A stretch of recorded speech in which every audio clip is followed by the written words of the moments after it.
시청자 여러분 안녕하십니까. 이영풍TV입니다. 국민의힘이요 TF를 만들어서 이번 총선에 대한 총선 백서를 만들겠다고 선언했는데요. 그 내용을 보면 윤석열 대통령, 한동훈 전 비대위원장, 김건희 여사 관련 질문도 같이 들어가는 설문조사를 하겠다 이렇게 밝혀서 아주 관심을 모으고 있습니다. 그 TF장은 이번 마포에서 당선된 조정훈 국회의원입니다. 자, 어떤 내용이 들어가느냐? 이번 공천이 잘 됐는지 못 됐는지, 공약은 어땠는지, 조직 홍보는 어떻게 했는지, 선거 전략은 어땠는지, 여의도 연구원은 제 역할을 했는지, 당정 관계나 현안에 대해서는 어땠는지 6개 정도 평가 소위를 두고 여기 이번에 그 총선에 출마한 254명 출마자 전원, 그리고 당 사무처 관계자 240여 명 전원, 21대 국회 보좌진 680여 명, 그리고 당 출입기자 전원에게 설문조사를 지금 진행을 하고 있어요. 그런데 조정훈 그 TF 위원장의 말에 따르면은 이번 백서는, 백서 작성의 원칙은 금기나 성역이 없어야 된다. 대통령도 성역은 아니다. 국민이 이기는 정치 없기 때문에 어떻게 하면 당정 관계를 개선한 새로운 방향이 나올 수 있을지 함께 고민하는 어떤 계기가 될 것이다. 이렇게 이야기를 하는데요.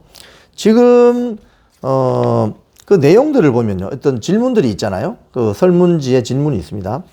김건희 여사 관련 이슈, 대통령실과 국민의힘, 당정 관계의 수직적 당정 관계, 해병대 최상병 수사 외압 이슈 등이 선거에 얼마나 영향을 미쳤나, 이런 것들을 물어보는 문항이 있다고 하고요. 또 선거 전략 부분에 대해서는 한동훈 전 비대위원장의 원톱 체제가 이게 과연 제대로 된 작전이었나. 야당 같은 경우는 이재명 당대표, 김부겸, 이해찬 이런 식으로 3톱으로 해서 막 전국에 지원 유세를 다니고 했잖아요. 근데 국민의힘은 한동훈 원톱 체제로 갔는데 이게 과연 유세에 얼마나 도움이 됐을까, 뭐 이런 문장도 있다고 합니다. 그리고 한동훈 개인에 대한 한동훈 전 비대위원장의 메시지 내용은 어땠는지, 지원 유세가 선거에 어느 정도 도움이 됐는지 이런 것도 물어본다고 하는군요.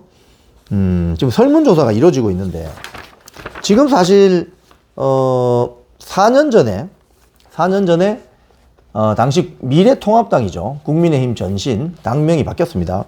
미래통합당이 총선 백서를 냈어요. 총선 백서를 냈을 때 그 내용을 제가 잠시 소개를 드리겠습니다. 총선 백서의 주요 내용은 이렇습니다. 왜 선거에 졌느냐? 왜 선거에 졌느냐? 한 10여 가지 이유가 있습니다. 자, 1번. 중도층 지지를 회복하는 데 부족했다. 그 다음, 40대 이하 연령층이 외면했다. 그 다음에, 박근혜 대통령 탄핵에 대한 명확한 입장이 부족했다. 그리고 강력한 대선 후보가 보이지 않았다. 4년 전에요. 그 다음에 선거 막판에 막말 논란이 불거졌다.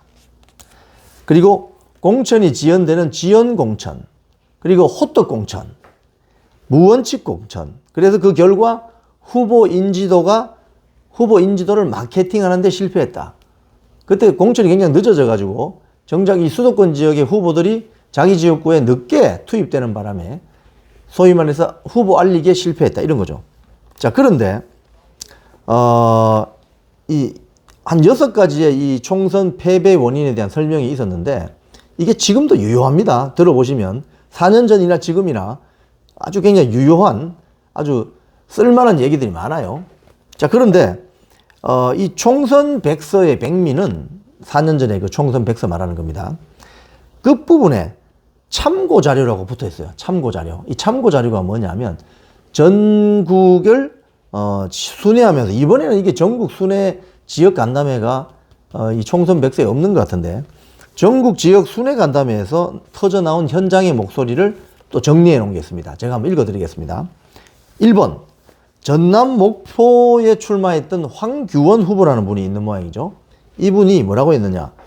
호남을 외면했고 집권 여당이 전국 정당을 포기한 행태다. 뭐 이런 이야기가 있었고요. 그 다음 2번. 호남은 버린 자식인가? 인재를 키워달라. 이거 지금 요번에 광주에 출마한 박은식 후보의 말과 비슷합니다. 호남 지역의 현장 목소리가 호남은 버린 자식인가? 인재를 키워달라. 자, 3번. 인천 지역의 현장 목소리. 대구 경북, 즉 TK식 총선을 하다가 수도권 중산층 날려먹었다. 뭐 이런 게 있고요. 여기에 보면은 이 인천 지역의 현장 목소리는 인천 지역의 언론인들이 이야기한 건데, 대구 경북 중심의 영남 중심적 사고 때문에 수도권 선거가 패했다. 뭐 이런 이야기도 있었답니다. 그 다음에 4번. 대전 지역 현장 목소리. 대전에서는 어떤 이야기가 나왔냐면, 제야 시민단체 인재 영입을 왜 하지 않느냐. 여기는 한 언론인의 이야기인데요. 대전 지역의 언론인. 김대중 정권 때 좌파 시민단체를 육성하고 30% 정도를 시민단체 출신으로 기용을 했다는 거예요. 총선 후보로. 노무현 정권 때 이들이 주축이 되었고 일자리가 주어졌는데, 우파 정당은 왜 이렇게 다양한 분야의 인재 영입을 하지 않느냐? 왜 맨날 장관 했던 사람, 판사 했던 사람, 검사 했던 사람, 행정고시 한 사람, 사법고시 한 사람, 뭐 정치 명망가 자손, 왜 이런 것만 영입하냐 이거예요. 왜 제야나 어떤 그 학계나 좀 생각이 자유로운 새로운 피를 수혈하려고 노력하지 않느냐 이 이야기죠. 지금 이거 지금 4년이 지난 지금도 유효한 말입니다. 또 5번. 여성과 청년들이 본 미래통합당. 꼰대, 라떼는 말이야 공감 능력 부족한 경로당이다. 이런 비판도 나왔대요. 야, 이건 참 대단합니다. 특히 청년들 이야기를 한번 들어볼까요? 청년들은 미래통합당이, 이 국민의힘 전신입니다. 미래통합당이 청년들을 선거 때만 되면 앞세우고 선거가 끝나면 그냥 폐기 처분하는 당이다. 이거 굉장히 심각한 말입니다, 여러분.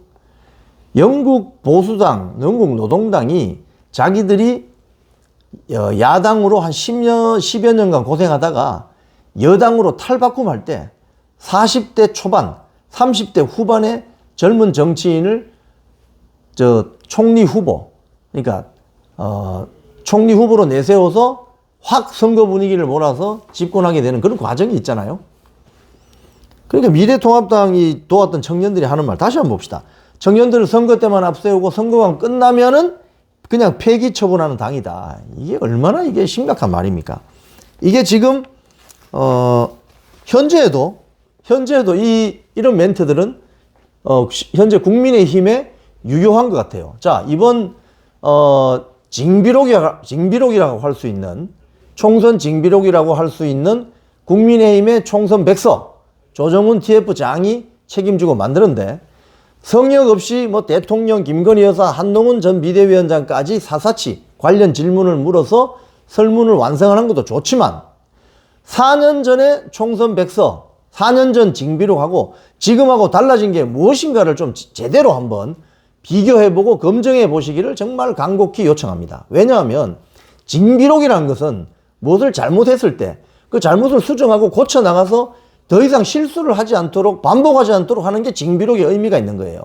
서해 유성룡 선생이 1592년 임진왜란이 발발하고 나서 쓴 그 징비록에 보면 먹을 것이 없어서 농민들이 사람 고기를 정말 같이 먹었다는 그런 처참한 기록까지 다 있습니다. 일본 왜군이 와서 우리 농지를 황폐화시켰을 때 전쟁하자고 관군이 없어서 의병을 모았는데 호미자루 한 자루 들고 나오고, 또는 붓글 씻는 붓을 들고 나왔던 선비가 있어서 이건 전투가 할 수 없는 수준이라는 그런 것도 있어요. 징비록에 보면. 자, 징비록의 참 의미는 잘못했던 부분을 복귀해서 철저하게 반성하고 반복 재발하지 않도록 하는 데 있습니다. 그렇다면 조정훈 TF장이 명심해야 될 부분은 4년 전 미래통합당의 총선 백서를 다시 한번 참고하셔가지고 이번에 만드는 총선 백서와 비교를 잘 해보셔야 되지 않겠나, 그런 생각을 하게 됩니다. 지금까지 이영풍TV였습니다.